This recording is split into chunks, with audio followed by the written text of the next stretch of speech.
నెల్లూరు జిల్లాలో కురిసిన భారీ వర్షాలకు సూళ్లూరుపేట నియోజకవర్గంలో పంట పొలాలు నీట మునిగాయి. పొలాల్లోని వరద నీరును బయటకు పంపేందుకు రైతులు అవస్థలు పడుతున్నారు. అప్పులు చేసి వరి నారు వేశామని 6 ఎకరాల్లో పంట పాడైందని ప్రభుత్వం ఆదుకోవాలని రైతులు కోరుతున్నారు.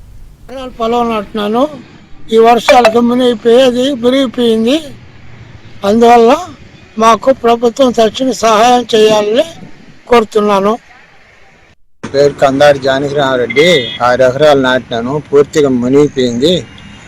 అది రాదు, ఇంకా దాని మీద ఏదో గవర్నమెంట్ మాకు ఏదైనా చెయ్యాలా, మాకు ఆదుకోవాలా, గవర్నమెంట్ ఆదుకోవాలని